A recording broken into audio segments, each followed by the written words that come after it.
All right, sweet. How's everyone doing tonight?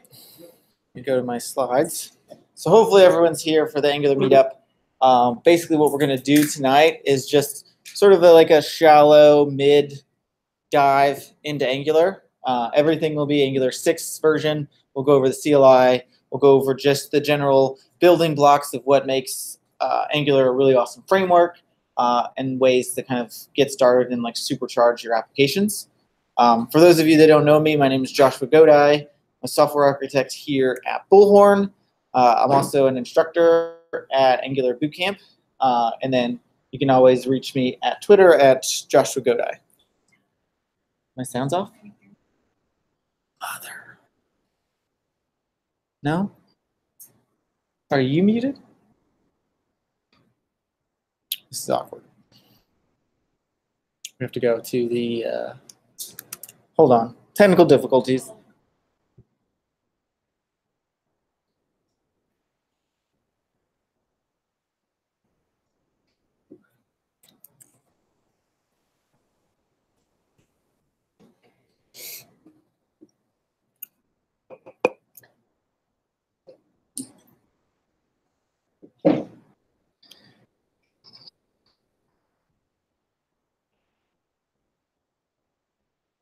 Can you hear us now?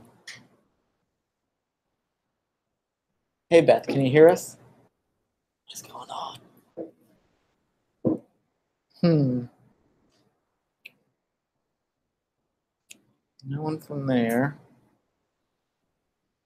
I'm muted. I see little bars. We're going to call it good? Okay. This might be all recording and no sound, or I'm going to have to cut out this whole weird bit of me just talking to Beth. Okay, so now, like I said, Joshua Godi, I co-organized the Angular meetup here in St. Louis along with Beth over there. So to get started, what is Angular and why should everyone care about it? There's a whole bunch of frameworks out there like React and Vue and a whole bunch of other things that you can do besides Angular. So why should we care about Angular?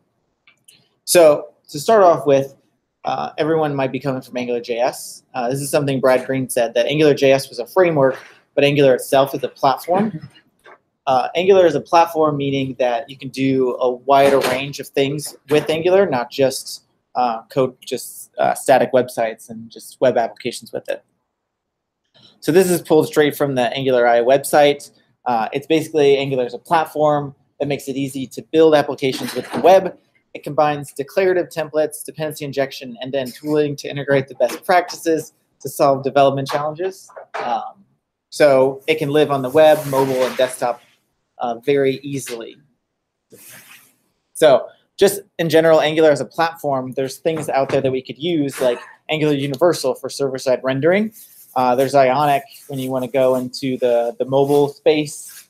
You can utilize service workers to kind of supercharge your application. That way you can cache certain assets and network requests so your application lives offline. All of this kind of pulls together inside the Angular CLI to kind of give you a rich ecosystem where you can quickly generate applications with the CLI, generate components, services, decorators, all of those kinds of things. And then using the CLI, you can build your application for production and then serve it up in a local dev environment. So utilizing the CLI, it kind of obfuscates a lot of the Webpack knowledge that a developer might need. What are boy.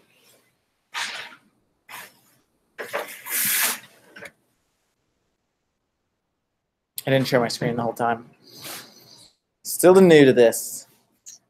What was your question? What are NX workspaces? The last time. I'll get to that. Oh, okay. Yeah. So utilizing the CLI, you can build your application for production, serve it, so you can test it, run your end-to-end tests, all inside your application. And like I was saying, the CLI obfuscates all of the Webpack knowledge that a developer kind of needed to know even a couple months ago, like starting AngularJS projects or React or Vue. Though Vue does have a really awesome CLI now. that kind of obfuscates all of that. And everything's written in TypeScript, so you can utilize really nice interfaces and type safety, basically to kind of bring a strongly typed language into your front-end code, which a lot of like Java and C# developers love, which now we can do that in the front end. And everything in TypeScript is optional. So if you're a developer that hates types and all of that, you can just ignore it. You don't have to worry about it. And NX Workspaces, this is from a company called Narwhal. So this is what kind of brings, like if you're a developer that likes having a monolithic repository where you have multiple applications that kind of use the same shared libraries, we can use an NX Workspace to make our Angular CL application a monolithic repository. So we can have 1 to n number of applications and 1 to n number of libraries, and then kind of interdepend on each other. That way you don't have to worry about publishing things to NPM or anything like that.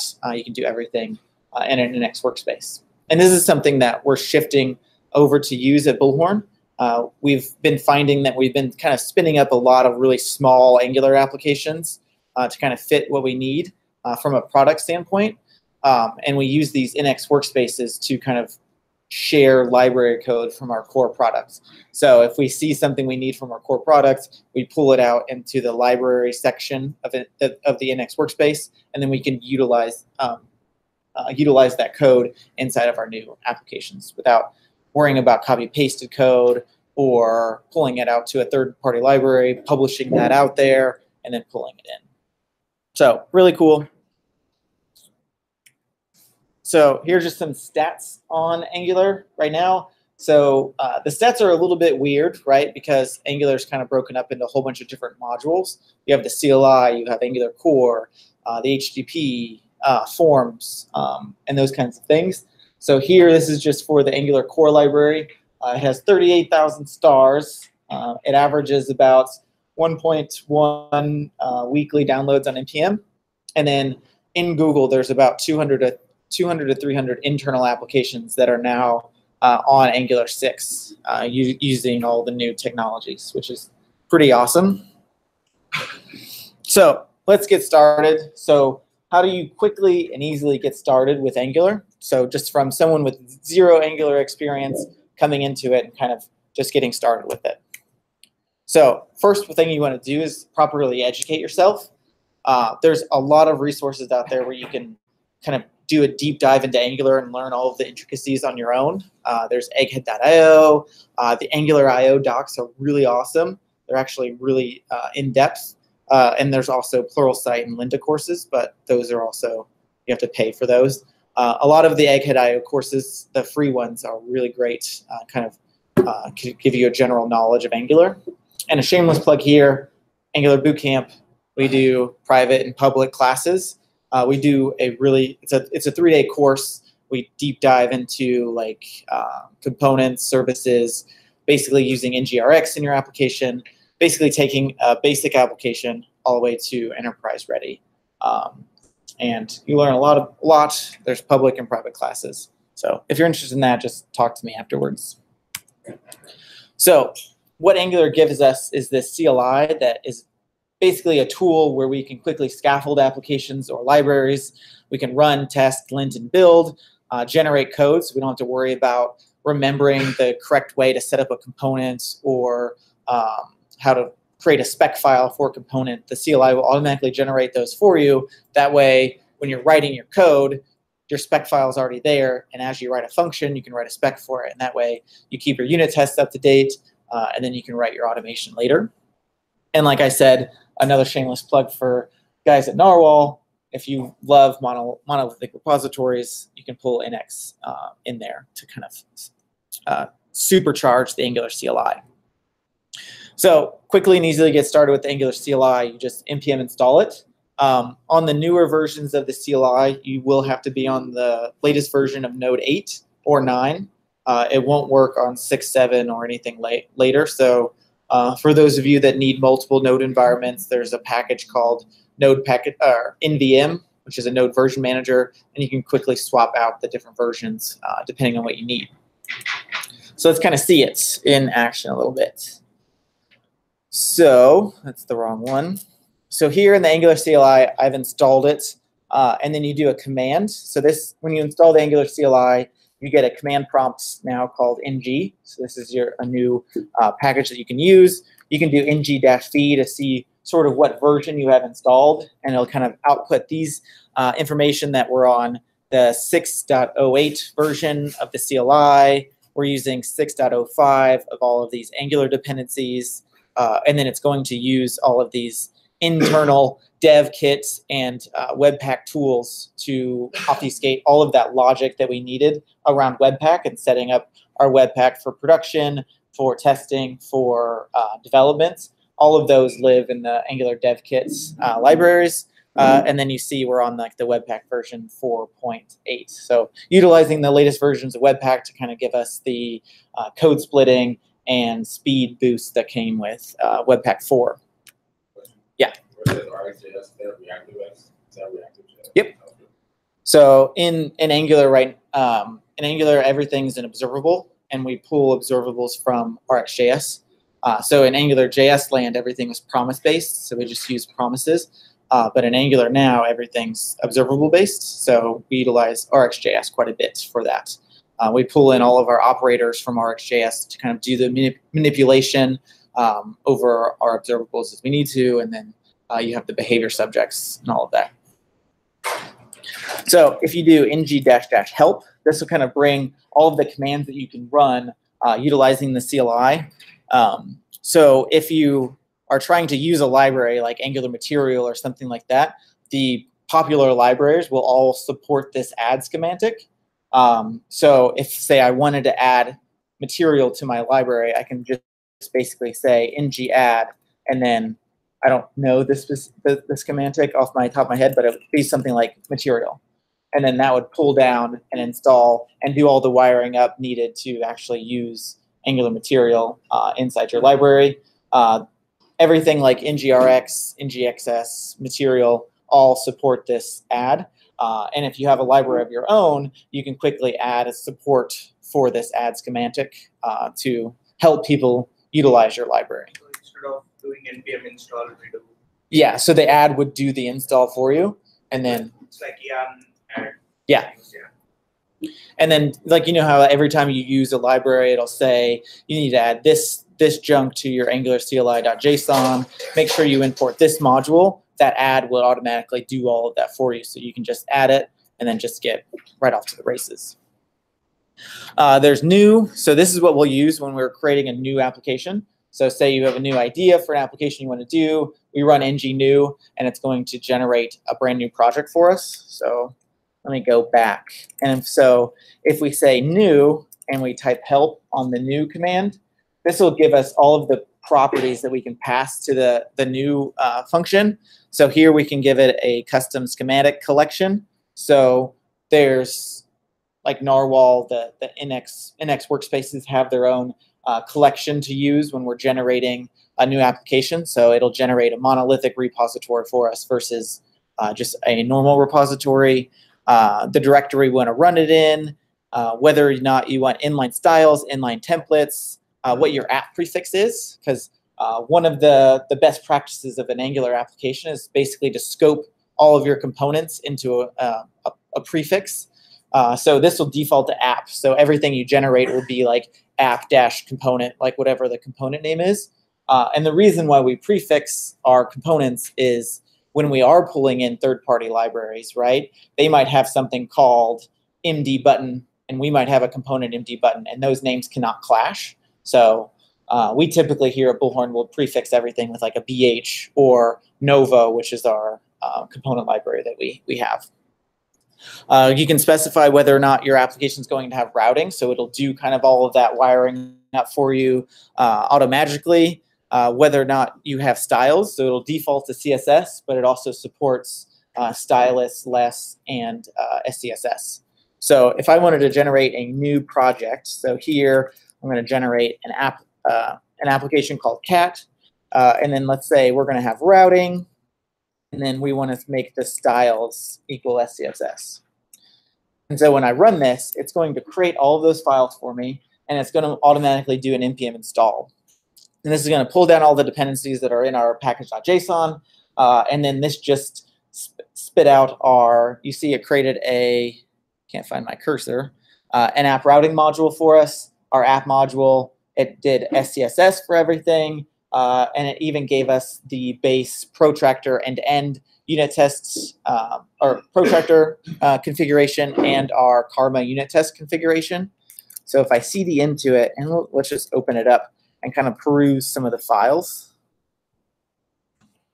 So you see right off the bat, we have an EQE file or folder up there. This houses all of our protractor. So it's a good thing to write automation around your application. That way, you know, as you introduce new features or bug fixes, you can just rerun automation and you know your application is going to be solid. So it sets all of that up for us. It sets up all of the Karma config here and under our source. So it has unit testing built in already using Karma and Jasmine as the assertion library. And then the CLI is configurable, right? So say if I hate Karma and Jasmine, I can swap this out using Jest if I wanted to. And there's a whole bunch of articles out there that, like, I think in 5 minutes we can swap this out to use Jest instead, which I prefer Jest because it runs asynchronously in parallel, so it's 10 times faster than this setup when you have a really big application. So that's easy to swap out. You see under source, we have browser lists. So if your application is going to be run across browsers, this browser list will automatically generate all of the vendor-specific styles for your application. So you don't have to worry about the vendor prefixes when you're writing your styles. You just say, hey, I want to support the last 2 versions of all the major browsers and any specific IE versions, and all of the documentation of what you can put in the browser list is documented there. And then when we use Node SAS to compile our styles, it'll automatically use prefixer and prefix all of our styles for us, which is pretty awesome. We have a polyfills file. So this polyfills file, this is mainly used if you have to support browsers that are not the quote-unquote evergreen browsers. So if you have to support IE 9, 10, or 11, you just have to come in here and uncomment out these files, and then you get those supports there. And it's very, very awesomely documented in here. So you can kind of just go in and then just comment out the things, or comment back in the things that you might need, depending on the comments here. So what would have happened if you had left off -- routing? No routing in the app? There would be no routing in the app. And if I wanted to add routing, I'd have to do that manually. So this app routing module wouldn't be actually created for us.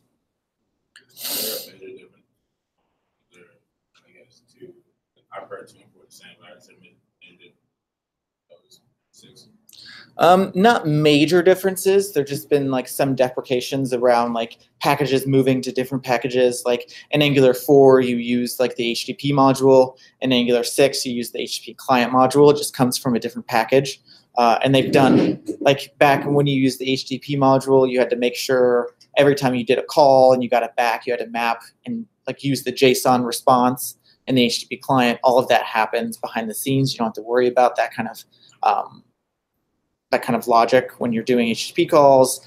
Like animations moved to a different location. They got their own package called Angular/animations. And there's just a general lot of bug fixes. And then in Angular 6, it's using RxJS 6. So in previous versions of RxJS, it didn't really support tree shaking very well. So RxJS 6 supports tree shaking. So that's really the big difference. You might run into issues it's like, say if you're trying to use a library that's built on Angular 5 and trying to use that in your Angular 6 application, because they might use like animations that still came from core versus the animations library. So you'll have to be aware of those when you're writing an Angular 6 application. But for the most part, the major packages like Material and NGRX, those are all supportive of Angular 6. It'd be more so like your internal component libraries. Observable, the use of upgrade from 4 to 6, imports change. Yeah, so like observable in earlier versions of RxJS came from RxJS/observable. Now it just comes from RxJS. Before, you never wanted to import from RxJS because It's too big. your application would get all of RxJS, which is multiple megabytes when you build for production and minify everything. But now, since it supports tree shaking, it'll just tree shake out all of the stuff that we don't actually use, and we don't have to worry about importing everything under the kitchen sink. Also, what we get in the ngSTL application is this concept of environments. So when we build our application, we can build and target different environments. So when we build locally, we're always targeting just this base environment or development environment. So here we just have a base set here for production equals false. And then when we're in prod, we say production equals true. This is where you can put a lot of your environment-specific variables here. So maybe a good example of this would be a Google Analytics ID. So in dev, you might not care about Google Analytics, but on QA, you might want a different ID versus staging versus production. And then just when we build on our continuous integration servers, we would just target staging or production, and it would generate a bundle appropriately for that environment. And then we'll go over all the stuff that's under app in a little bit, and then main, and then these tsconfig is just basically talking about how TypeScript's actually going to compile your application. So it all boils down to this guy where we turn off certain flags, excuse me, like we turn on source maps. This is where you would kind of tweak and tell TypeScript how to actually compile your code. Like if you didn't care about types, then you can put it in here. If you didn't want TypeScript to like implicitly determine your types based on the value, you can turn that off here as well. So basically, like how strict you want to be in your application, you can set it up here. And then the Lintz is basically, if you're familiar with any other linter, like ESLint or anything like that, this is basically like your coding style, like how you want your code written in your application. So like we want to import blacklists. So anyone that tries to import stuff from RxJS/Rx, we just want to give them an error and then it'll fail to build if they try to do stuff like this, max line length, commas, those types of things. And this is just the base rule set that comes out of the box. This rule set works hand in hand with the Angular style guide, the official Angular style guide that's out there. But you're welcome to tweak this, pull in other, I think there's like 200 extra rules that you can put in here besides just the ones that are here. Yeah. I set mappings in tsconfig, but my IDE still doesn't recognize those mappings. I would assume that there's somewhere in tsLint to tell my IDE, like, you know, I can't find. Are you saying like mappings is like you made like custom import paths, so you didn't have to do like the .. /.. Yeah. So depending on what ID you're on, like VS Code. Oh, VS Code. Typically, like when I change those and add like different sections here for places where I want to quick import stuff, like I just have to close and reopen it and it kind of recognizes it. But I would take a look at, so in this tsconfig, you see there's a base URL here. Yeah. So this base URL specifies like where all the imports are going to come from. So when we import from @angular/core, it's going to import from node modules, or if we do like a .. it's going to go relative. But things that don't come from node modules, it'll read this base URL. So in your internal like tsconfig app, you make sure you don't have another base URL because that'll change like where your imports are. So if you're doing those sort of helper imports, so you don't have to do the .. I would make sure in your sub tsconfig that extend your base one, you don't have a base URL in there. I think that's all I wanted to talk about the base Angular. All of this is configured here in this angular.json file. This is another major change from like Angular CLI versions prior to 6. So now everything is sort of configured here versus in the earlier versions, everything was a command line parameter that you would pass. So you would say ng build --aot for aot --prod, all of these command line. So now here we specify everything in this angular.json file. So here it kind of lists all of our projects. So we see our cat project, where the source root is, what the project type is, what our prefix is, and then sort of what are some of our default schematics that we're using SCSS. And then you kind of go into all the build options. So here, where it's going to put your compiled code once it's done, the polyfills it's going to use, all of the styles and the scripts that it's going to pull in as well. And then you have configuration here for if you want to extract CSS, like basically take all of your styles that you're writing in your application and output just one CSS file that represents all of the styles in your application, AOT, vendor chunk, build optimizer, all of these different things that you would pass in when you build, you kind of just do it here in the JSON. That way, like when you're making your scripts here, you can just say ng build, and you don't have a line there that's 200 lines long passing all of your different parameters.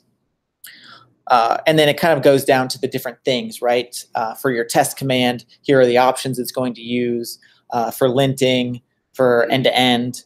And if you had multiple applications or libraries in here, this file will just kind of grow. All righty. So let's go. In Angular 5, they used to have CLI without this, and they changed it. Yes. So it merged from the .cli, Angular CLI.json just to an Angular.json file. And you see there's a lot more here than your traditional .angular CLI.json file.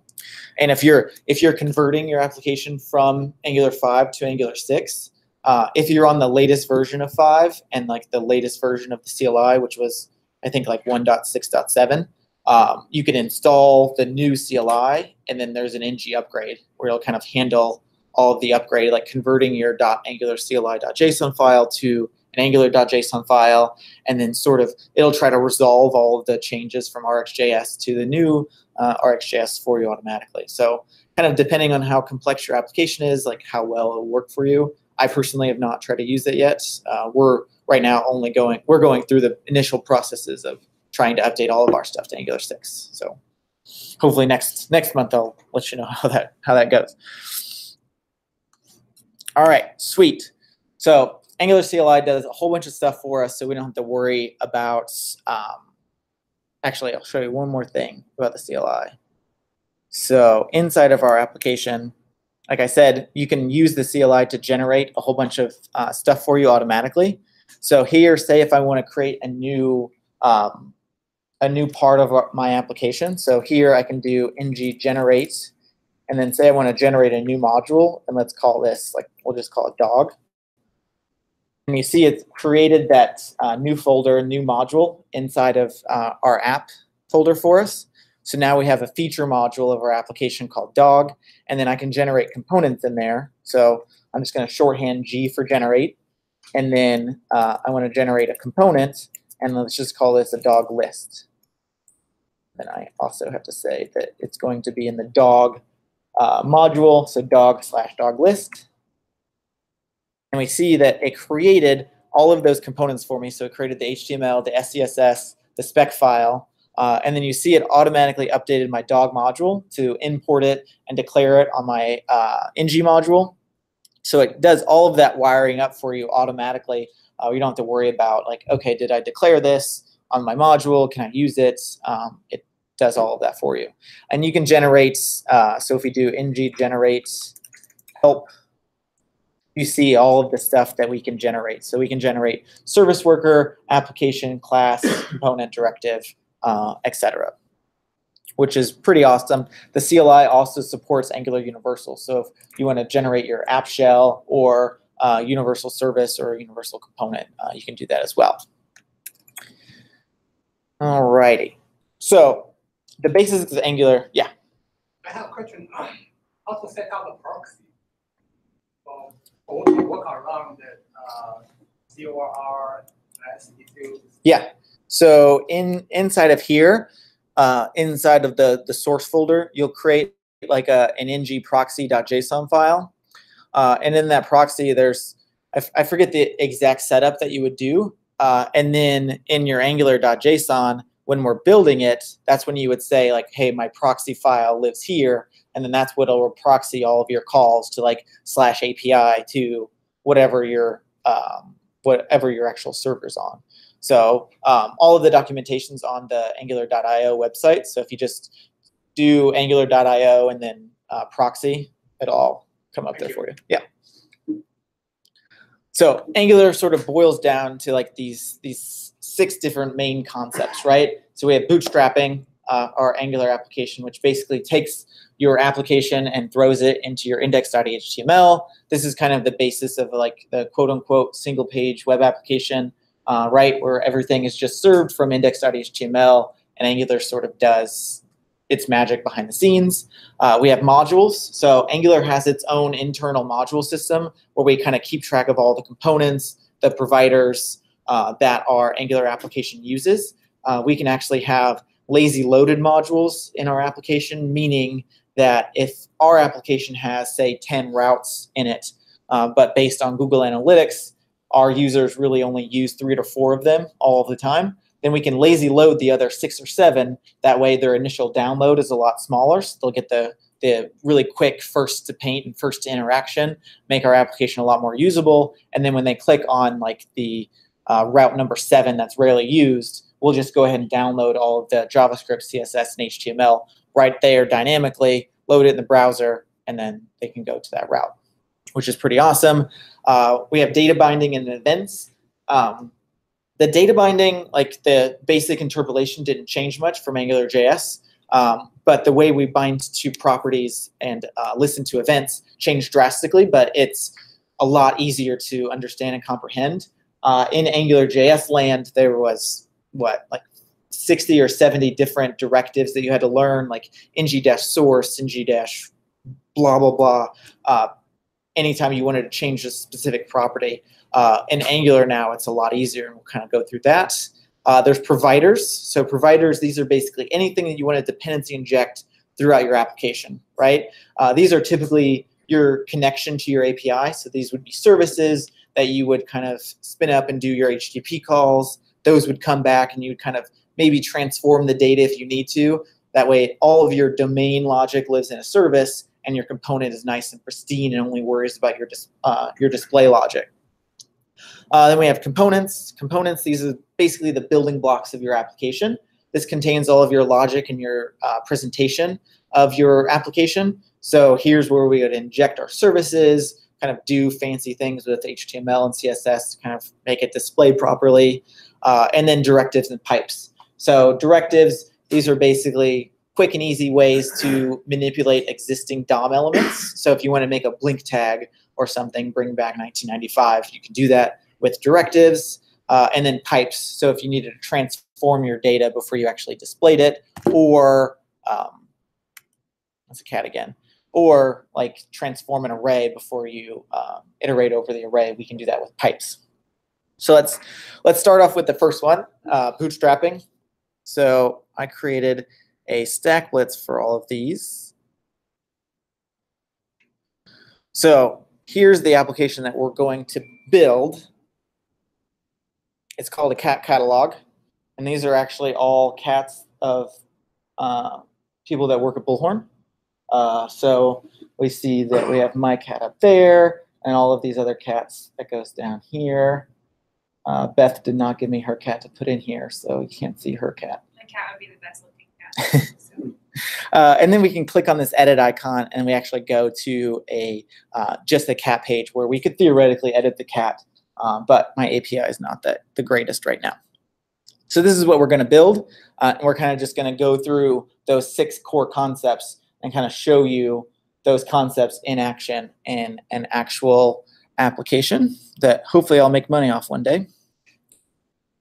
So here, if no one knows what StackBlitz is, this is a really awesome website to do quick prototyping.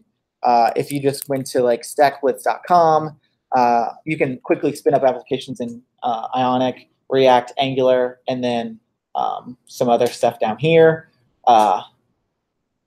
So basically, I click the Angular application. It spins up a really quick and easy Angular application for me, all on Angular 6. There's this dependency block where it actually uses its own package manager called Turbo, where we can just input a specific package name. It'll download it from NPM and allow us to use it here right away, and then any external resources. So I'm using some resources from a CDN to give me some styles, and then different settings like how you want live reload to work. So really awesome tool for prototyping. I use this quite a bit just to kind of go over components and kind of share them out with my coworkers and be like, how does this look? And that way they can play around with it and all of that kind of stuff. And then there's an export feature if I wanted to export the code. But more than likely, I'll just like copy my all logic and put it into my code base from there. Yeah. And also will host your code, and you can send that link to anyone in the world. Yeah, and which is amazing. It's really cool. Like they demoed this at ngConf, where I can actually send like a URL to the application and it'll live reload on everyone's device. So as I change it, your application will automatically live reload and get all of the changes, which is really cool. So really cool, really awesome thing to prototype, which I use quite a bit. So back to what we were actually talking about is bootstrapping. So the bootstrapping of our application all lives in our index.html. So here we see we have a tag here called my-app. This is not a native HTML tag. The DOM has no idea what this does. Without Angular, this would actually just render loading and nothing else would happen. So here in our index.html, we just have our main application tag there. And then on our main TS, we see that we're importing some stuff from Angular core for enable prod mode. So if we're in production mode, we can turn on and turn off certain debugging. If we wanted to, we're importing this platform browser dynamic that comes from @angular/platform browser dynamic. And then we're utilizing that to bootstrap a module. So here we're invoking the platform browser dynamic function. This gives us a method called bootstrap module, and we pass our application level module to this method. And then there's just some fancy stack blitz logic here to help with live reloading and hot reloads. But the main concept here is we're bootstrapping a module, and that module is basically the definition of our Angular application. So here in our app module, this is where all of the meat and potatoes of our application live, right?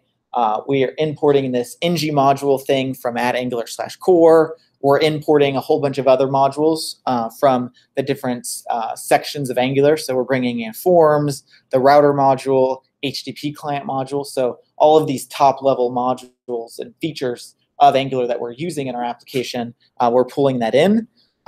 This is one great thing about Angular, right? Like we're not getting everything under the kitchen sink. We pick and choose what features of Angular we're actually going to use.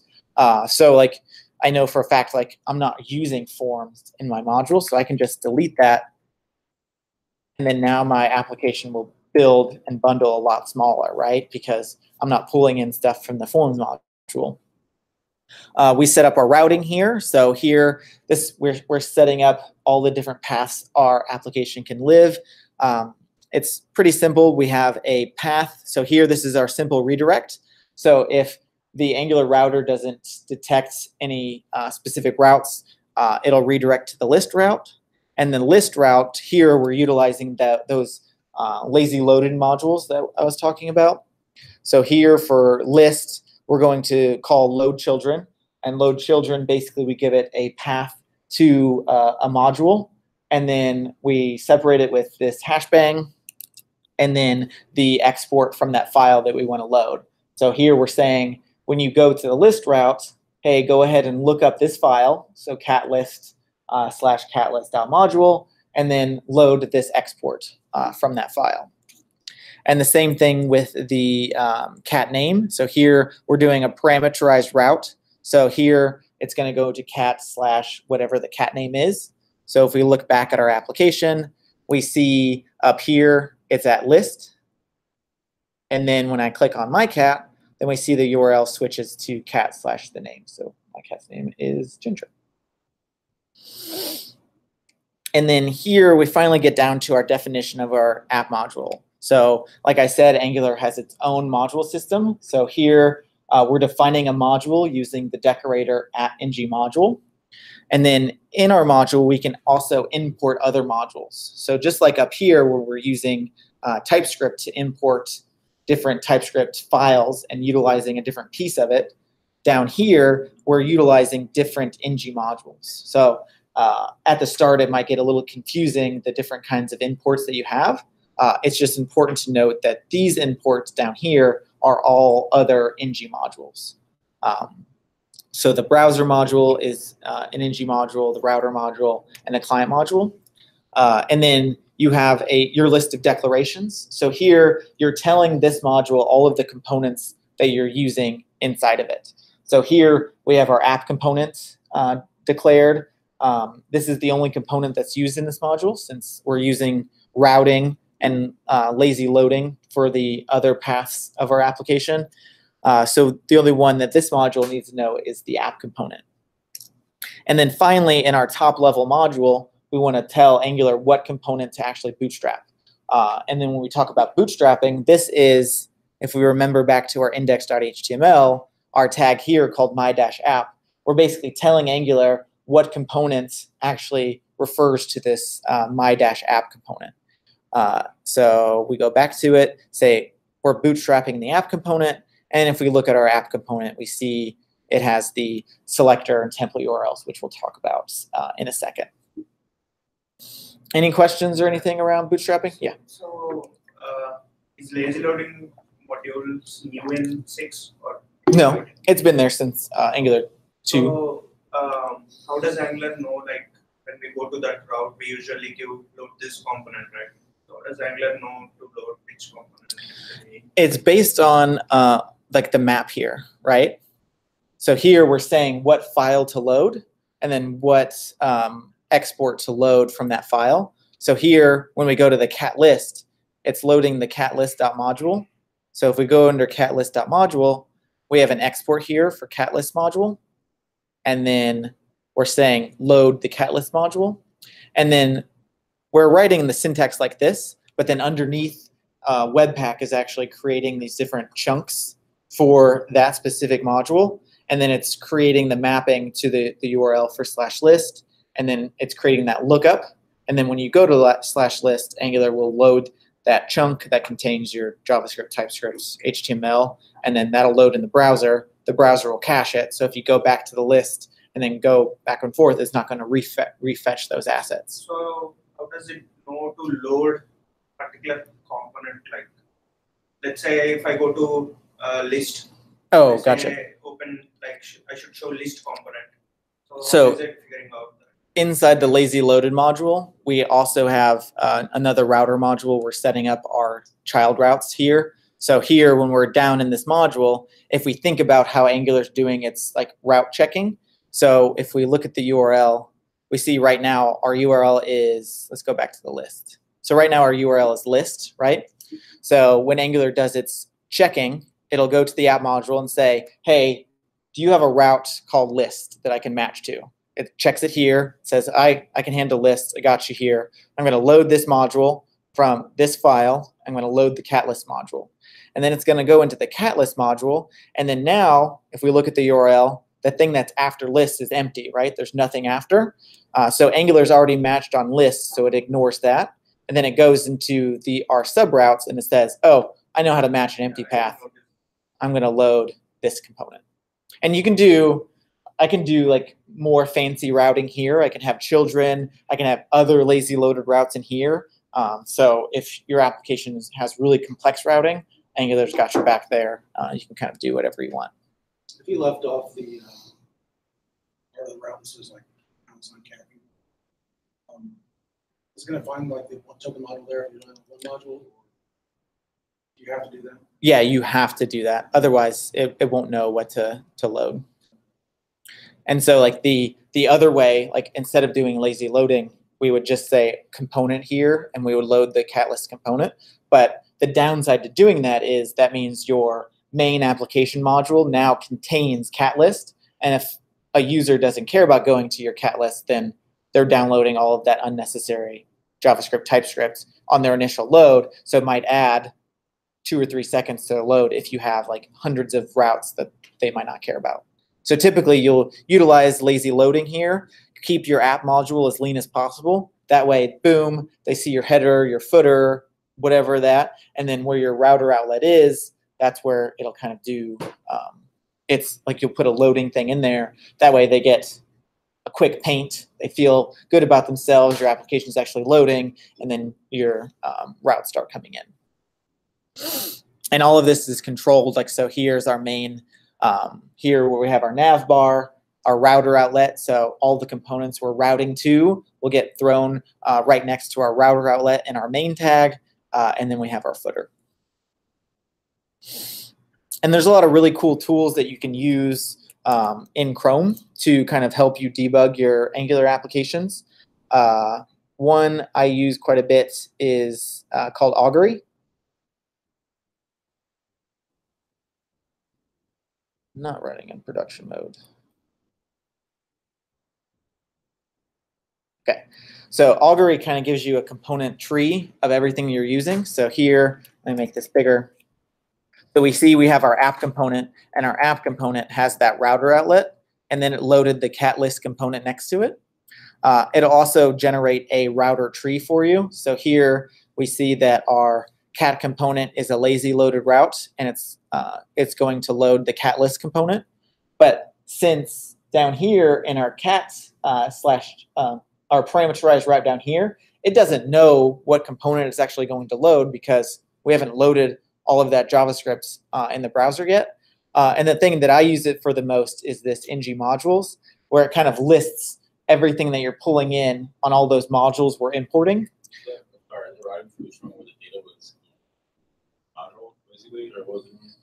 This router tree? Yes. So it's basically just showing how it's matching the routes and what component it's going to load based on those. So here we see for the list route, it's going to load the cat list component.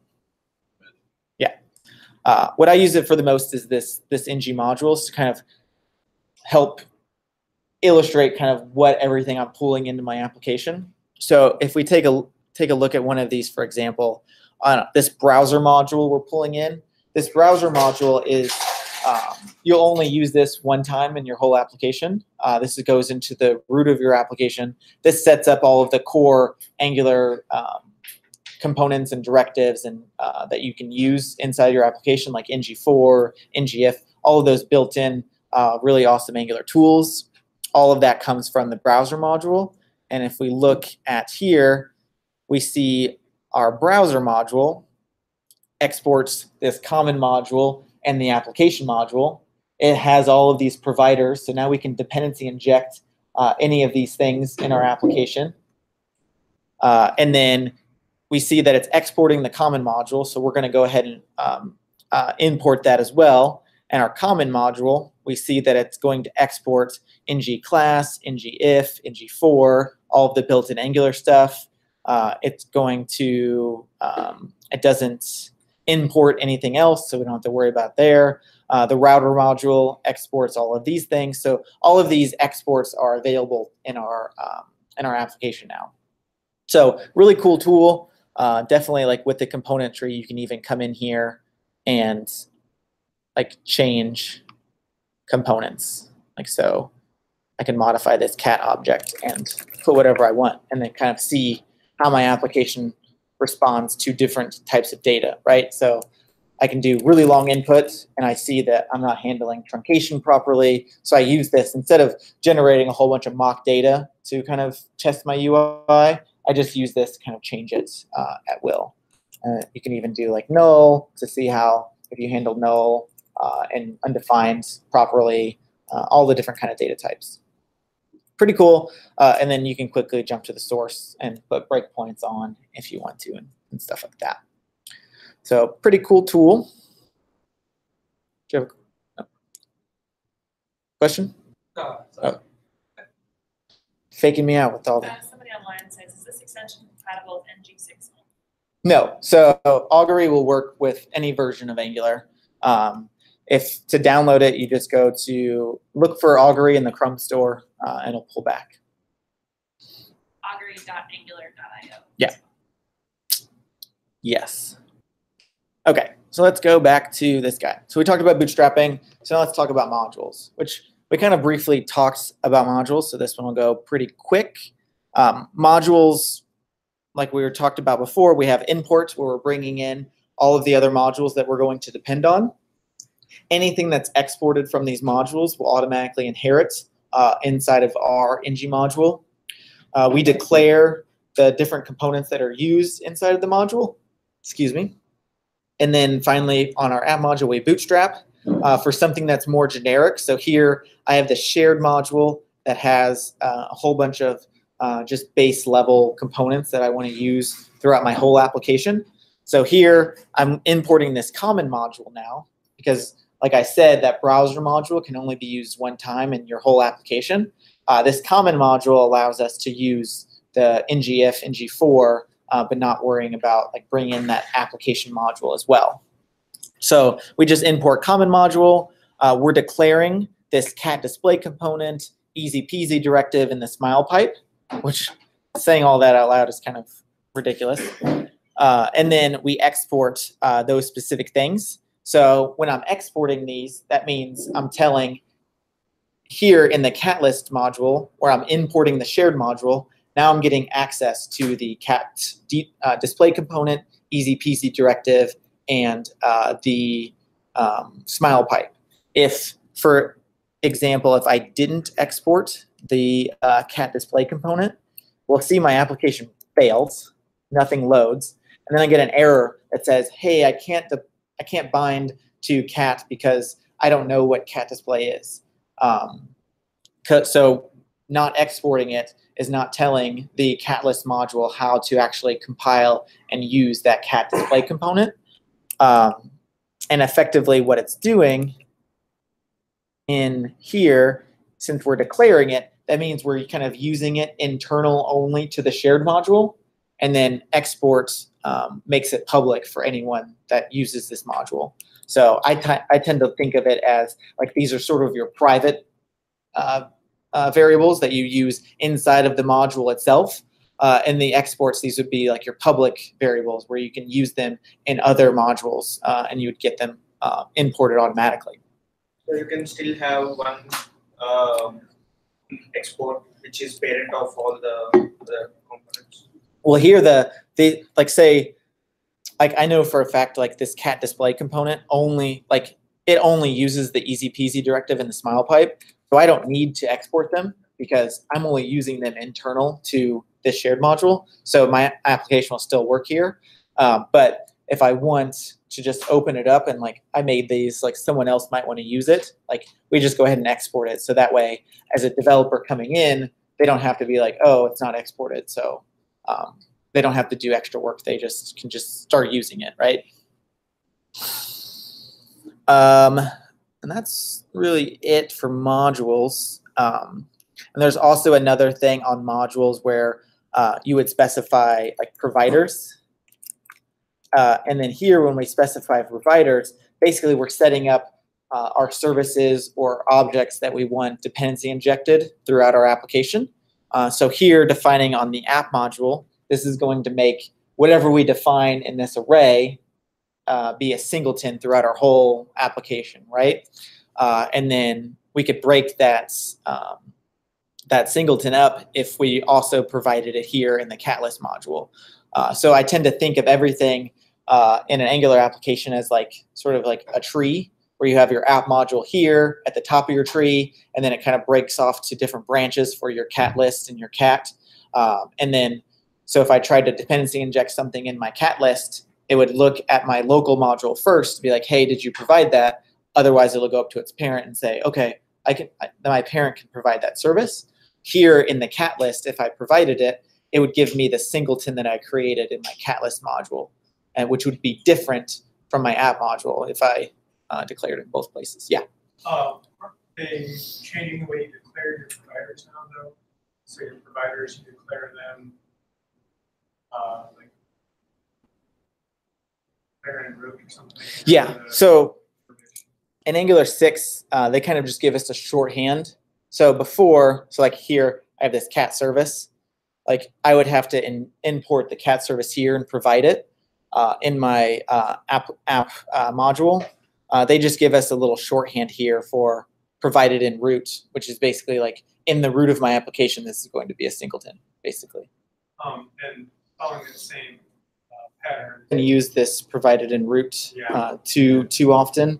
I've typically only used it for things that are going to be in my the root of my application. So that's a good question. I'll play around with it, and I'll post in the meetup afterwards.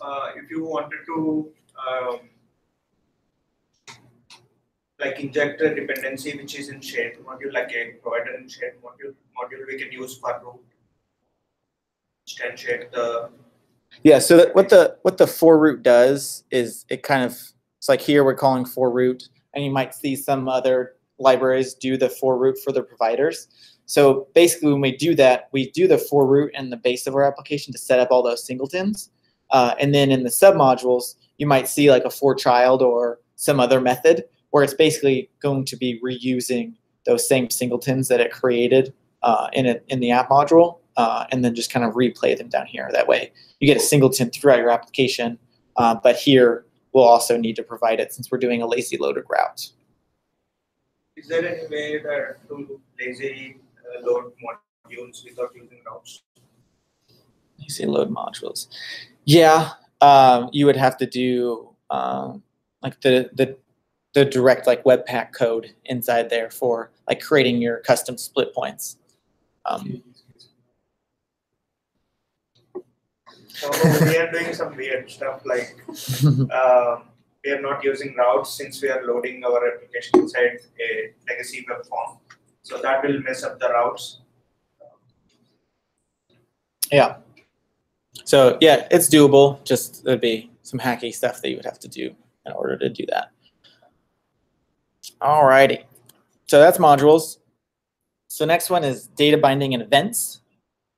So like I said earlier, the data binding in Angular, just the base interpolation, and we'll just look at our my cat display components first. So in our HTML, we see that our base interpolation here, so for like this cat.name, is the same that we've seen in AngularJS before. You just do the double curly brackets and then whatever property that you want to put in there, and it'll work.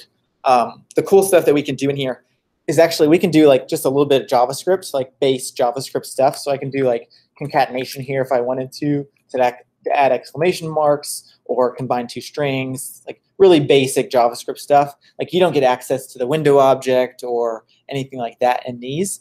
It's just really basic JavaScript. And then when I want to bind to specific properties, so instead in AngularJS land, we had all of the different directives where you do ng-disabled, ng-click, all of those things. In Angular now, we just surround everything with square brackets anytime we want to bind to something on the screen. So here on this image tag, we want to bind to the property source, and then we're going to pass the cat.image here.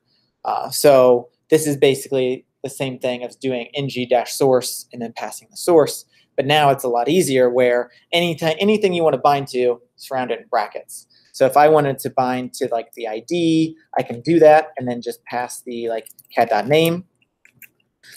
And then so now the ID of all my images will be the cat.name.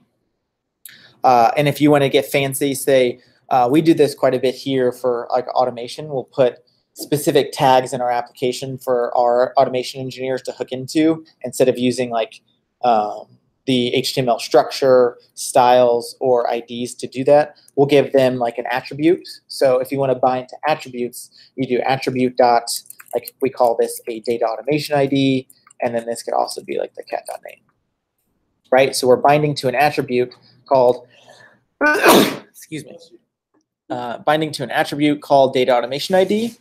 And then we see now in our, here we have our data automation ID as a custom attribute that our automation engineers will hook into. That way, as a UI developer, we can change the whole structure of this component, change class names, change the HTML structure, and not break automation because they're still just grabbing the image no matter where we put it. You can also bind to like styling, basically anything that you want to think of. So here, I'm not going to do it on the image, but say like down here on this label. So say if I want to bind to the style, and I want to say just bind to the color, right? And then so I'm just going to make it red. So here, again, whatever's in the quotes has to be JavaScript. So instead of, I don't have a variable called red, so I'm just passing it a literal string called red. And then now our label, hopefully, is red. So we see owner is red. So you can bind to style, to class name, to basically any attribute or property on the label itself. And you can even do, so if I wanted to do like style dot font size, and I want to bind to the pixel value of the font size, and then make it like 44. And change the pixel value of that style. You can do the same thing with EM, REM, %, all of those kinds of stuff. Yeah, so you have to do double quotes and single quotes. So it's only, I only do the single quote here because I don't have a variable. So if I say if I had a variable called color, and so I said color equals red, right? Then here I don't have the single quotes in there because that's an actual variable on my component. I just did the single quotes because otherwise it would be looking for a variable called red. That's all very familiar. Comparing a lot of these syntax to JSX. Mhm. Yeah, just very different on a little bit for the things being rearranged, I guess. Yeah, and then so like say if I wanted to just bind to like just the class, I can bind to a specific class name like that. If I wanted to add a conditional class, I can say if I want to add the class test to this label, here this would be some Boolean, right? And if the Boolean was true, it would add the test class to this label. If it was false, it would remove it. So we can do quick and easy class bindings that way, all utilizing the square brackets. Anytime you're binding to something, square brackets. The flip side of that is anytime we want to listen to events from the DOM. So here we have this anchor tag here that we want to listen to when they click on it and go to the edit page. So here, anytime we want to listen to events that are emitted on any of the DOM elements, we just surround it by parentheses. So here, we're listening to the click event. And then when that click event is fired, we're going to call this edit.emitCat, which we'll talk about what this actually is when we talk about components. But it boils down to you're binding to different properties, square brackets, listening to events, parentheses. So this could be click, double click, mouse up, mouse down, any of the native DOM elements we can listen to via that click. All right, what is next? Components, sweet, favorite thing. So components, we've been looking at this basically the whole time, kind of skimming over it. So a component comes from this decorator called component from @angular/core. When we specify a component, we use the decorator. Every component will have a selector, either a template or a template URL, and then it could have style or style URLs. So if you want to have specific component styles, so the styles don't bleed out into other parts of your application, we can utilize the style URLs. If we want to keep our TypeScript files clean, we can offload all of our HTML logic to a file and use the template URL. Otherwise, we can do an inline template here as well. So the components will boil down to these three main things: selector, template, and then styles. There's a couple of other things you can pass to components, but it's not used quite that often. You can actually have providers at a component level and things like that. But typically, I don't really use that quite that often. Yeah, you can change detection strategy, which basically on components that do a lot of display logic before a lot of logic before you actually want to paint something to the DOM. You can utilize change detection and tune it to tell Angular, like, hey, instead of running change detection every time a property's changed, I will tell you when to re-render. That way, like we utilize that quite a bit in our component library, like say when we're doing tables. And then when you do a table, like say you do an action like select all, we want to just go through all of the rows and say selected true, selected true, selected true, and then tell Angular to run change detection. That way, it's not going to run change detection on every single row as we're iterating over the rows that are displayed. So cool like that. You can also change like the view encapsulation of how you want to handle the styles, which is basically like turning Shadow DOM on and off or using emulated Shadow DOM. By default, it will use what Angular calls emulated Shadow DOM, which we'll get into that later. Not in this talk, but a different talk later. But when you're creating these custom components, you can pass in, you can set up how you want users of the component to pass in data and to listen events. So we want to set up ways that we're going to pass data down. We use @input. So this is, we're telling Angular that I'm going to have a property that someone can bind to called cat. So when someone's utilizing the cat display component, they can bind to a property called cat and pass data down. We also have an input for view, and then we have an output for edit. And outputs are always going to be event emitters. This also comes from @angular/core. And then basically here we're setting up custom events that our component's going to fire, so that when someone's using our component, they can listen to those events just with the parentheses like we did with click. But now we're creating a new event that they can listen to, and then they can perform whatever action, right? So our cat display component here is very dumb, right? We're only worrying about passing data down and then displaying it, and then we're emitting actions back up. So you'll hear that paradigm kind of talked about a lot, like data down, actions up. So we pass data down into our components. They do some display logic, and they emit events back up for when you click on certain buttons. And you'll also hear sort of the delineation between smart components and dumb components. Like smart components would be something like this cat component or this cat list component, where we're injecting a service, going to get some data, and then taking that data and displaying it on the page. And then a dumb component would be like our cat display component, where we're just passing it the data, it just displays it. So this cat display component is very reusable, right? Like other parts of our application can use this, which is super easy if they just pass the right inputs. So in our cat list component, we see now we're doing some dependency injection here. So dependency injection in Angular is all based on the type. So here we're saying I want to inject this variable called service. It's of type cat service. And cat service is set up on our module as a provider, so our application knows how to dependency inject this down into us. We're also injecting this router. We're setting our cats as a variable here. It's an observable because service.getCats just basically does an HTTP call to go get us all of those cool cats that we saw. And then we're setting it up as a property. So then in our HTML, we see that we're just doing some divs for a row and column. We're utilizing a base ng4. So this came from that common import. So we're doing an ng4. So we're looping over all of our cats. But if we remember, our cats property is just the observable that came back from our server. So we're going to utilize an async pipe that comes built into Angular, which Angular is going to subscribe to that observable, wait for the data to resolve, and then finally loop over that array of cats here using the ng4. We're using our custom component here called cat display.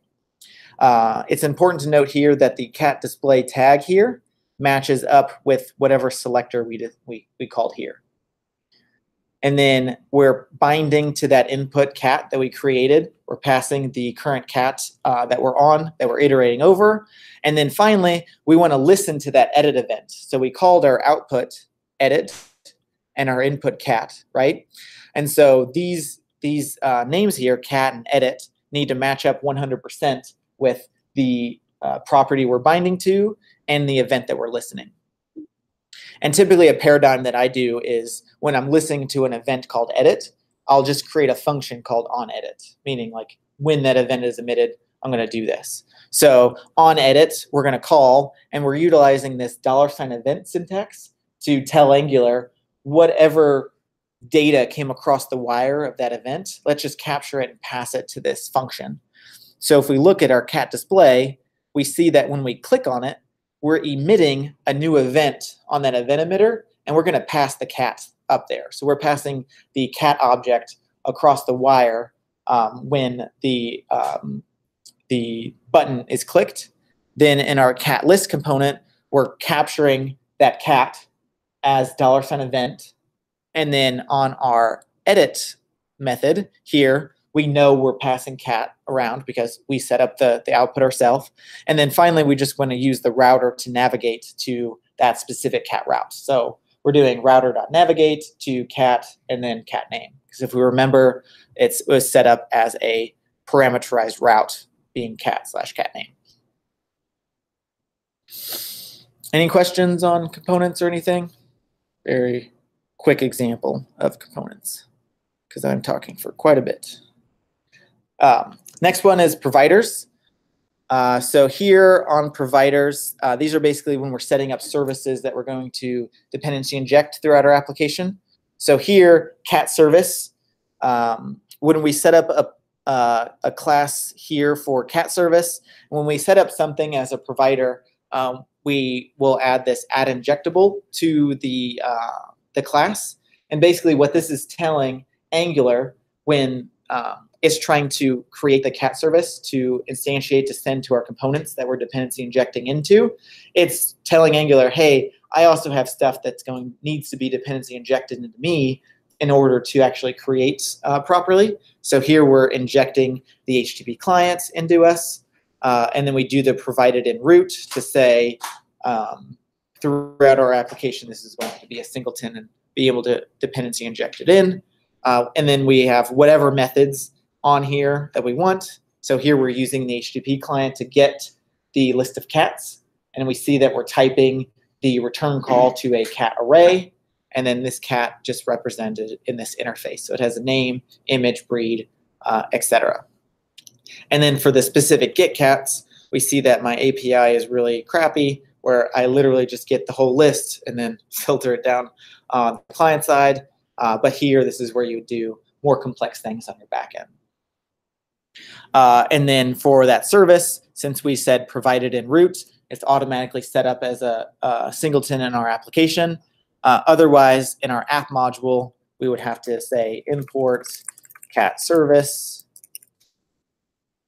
from cat.service. And then as the provider, we would say, I have a cat service as a provider. And then when Angular tries to dependency inject, it'll look up based on the type. It'll say, hey, I know how to give you a cat service, and then provide you that instance. The next one, I believe, is just pipes and directives. But let's just double check. Yep. Should have went with my gut. So with pipes and directives, these are pretty simple. A directive is basically when we want to just manipulate some already components that are displayed on the screen. So here I created a really simple directive.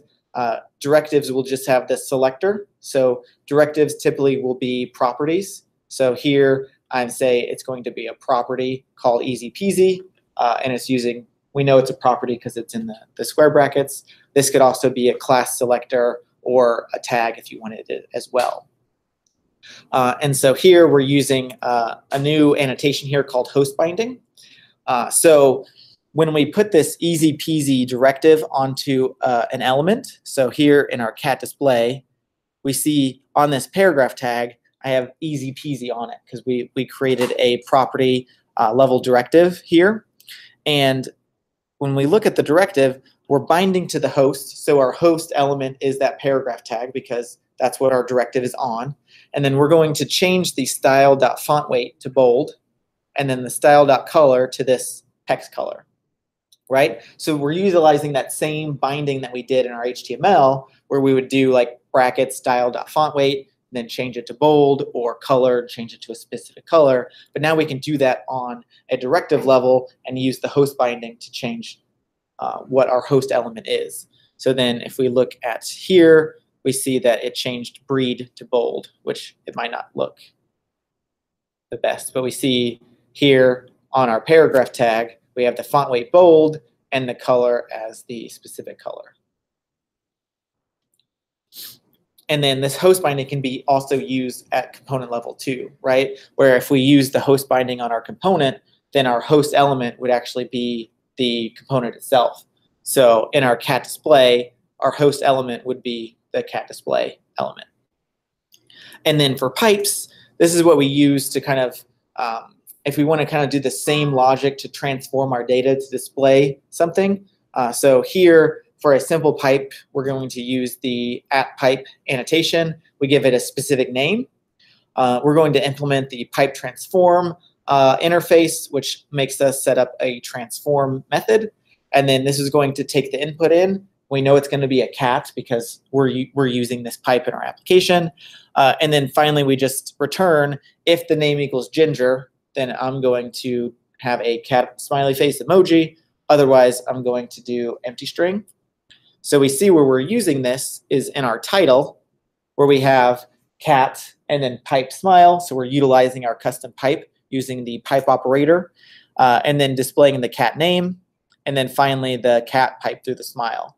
So if we look at our UI, we see Ginger is the only one that has the cat smiley faces on there because we used our pipe to display that logic. Typically, this pipe, you would do a lot more complex things in it. There's a lot of built-in pipes for Angular, like the currency pipe or the date pipe, where you would pass parameters on how you want to render the currency or the number, like min, max number of decimals and things like that. So if you find yourself doing a lot of the same transforms of your data, you can just utilize pipes to kind of do it in one fell swoop. Alrighty. So there's a lot of ways. Well, is there any questions on those 6 concepts before I move on? All right, cool. So there's a lot of ways that we can enhance our applications once we actually have them up and running.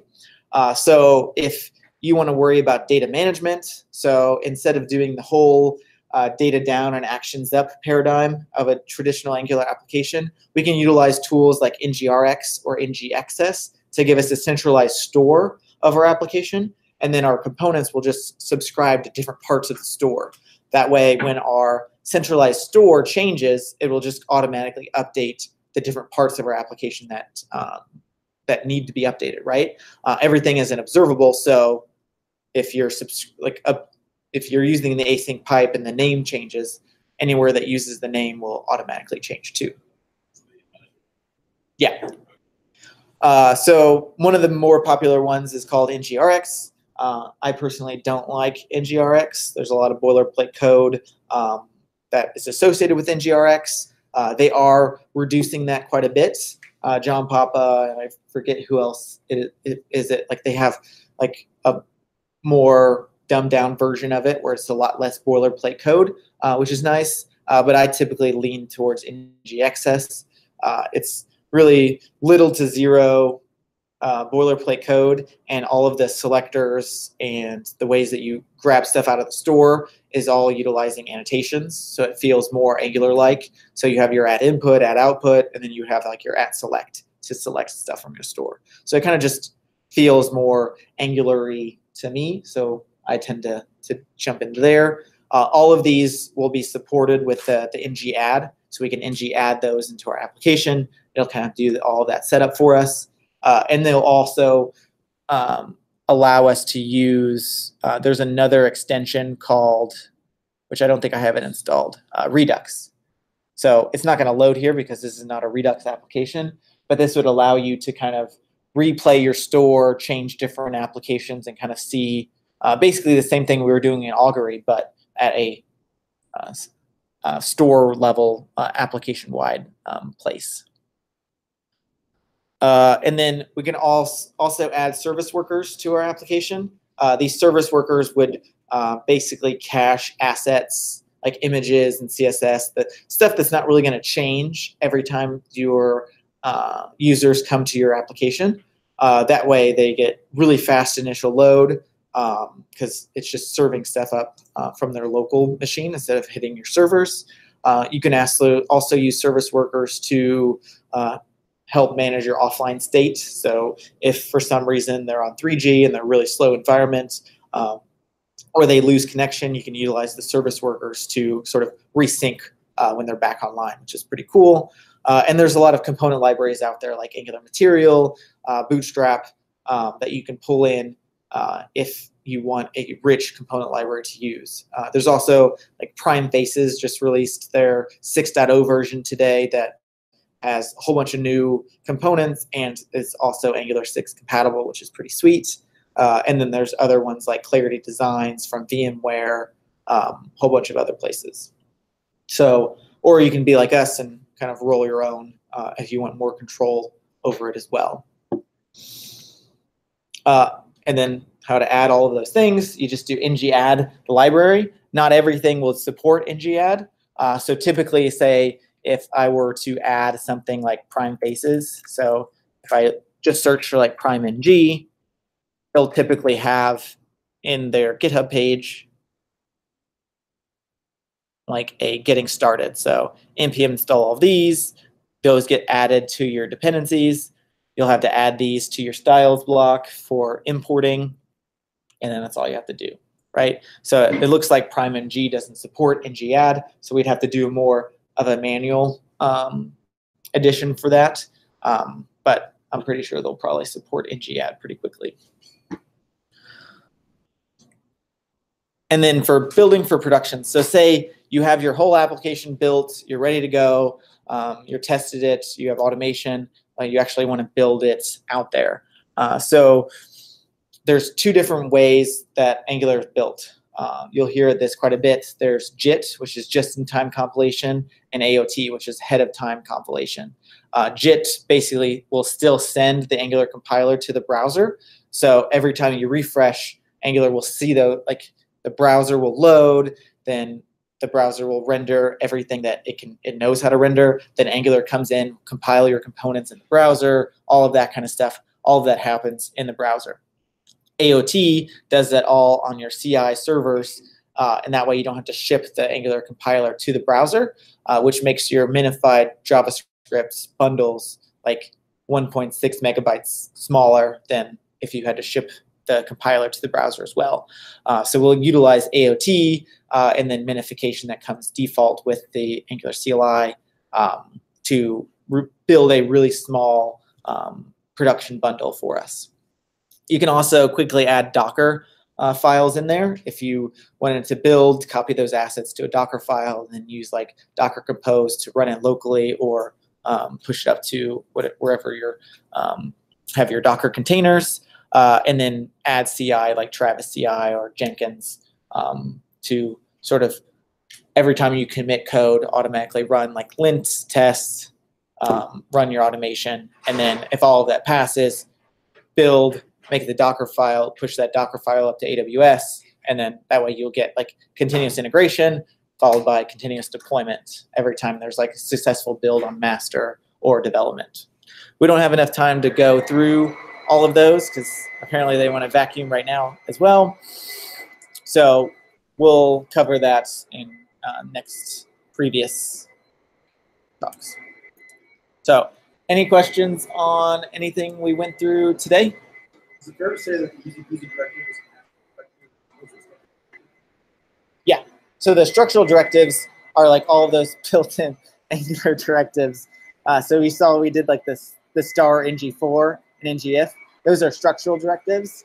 So what Angular is actually doing, it's taking those elements, like storing local references to them, and then they'll actually remove them from the DOM and basically create new DOM with those structural directives versus that easy peasy where it's just changing different properties. Now next time. Any other questions or anything? Or yeah. So with your cat thing, I've never done like Angular other than Ionic. So why do it in Angular over just like regular HTML? JavaScript, jQuery? So one, jQuery is literally the worst thing ever. And two, when we set up stuff like this, if we wanted to set up the different routing here, so it's sitting there on the index.html file all by itself, and then Angular is doing all of the routing to go to the different components. And then it's storing the state. So you see it's actually modifying the URL. So I can refresh on here, and it's going to just be on the same page, right? So you get that sort of state management, kind of using the Angular router. So that gives us our single page web application feel. And then we get the dependency injection, so we don't have to worry about setting up our services and using like XML HTTP requests, all of that. So that they kind of bundle a lot of stuff for us using a framework like Angular.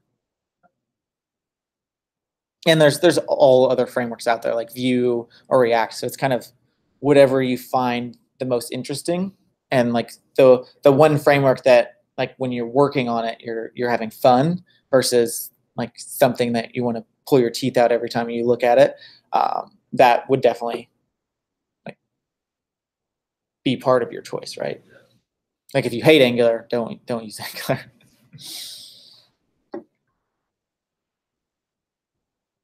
Any other questions?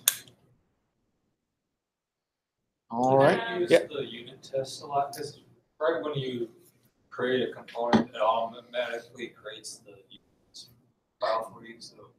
Yeah, so I use them quite a bit.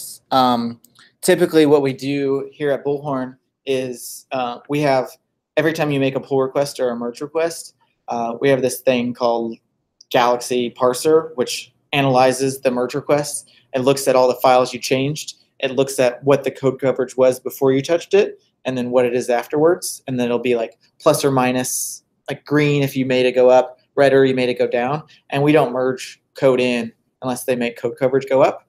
So we try to keep all of our applications at like the 80 to 90% code coverage. And then we typically write our, so like we see here for this dog module, actually, let's not look at this one. So here for our cat display, so our component here, it also didn't make spec files for us. Yeah. So here, we don't have any modules. Where's the cat list? So here on our cat list component, we have one method that calls the router.navigate. So here, if I was writing a unit test for this on edit, what I would do is I would create and construct, like set up the base unit tests, and then test on edit, I would spy on the router navigate method, and then just make sure that when on edit's called with this specific cat, it's going to call router.navigate with cat and the cat name, right? I don't really care what the router.navigate does. I just want to make sure that my component calls the right thing. So we utilize our unit test just kind of tests mainly our methods that we have on our classes here, and then we use automation to kind of test the display logics. But in your Angular unit test, you can actually change the inputs and outputs and make sure that your component renders properly. So it's kind of, if you don't have time for automation, you can write unit tests that are that granular, versus if you have a whole team dedicated to automation, make your unit tests just test the functionality and have automation test the display logic.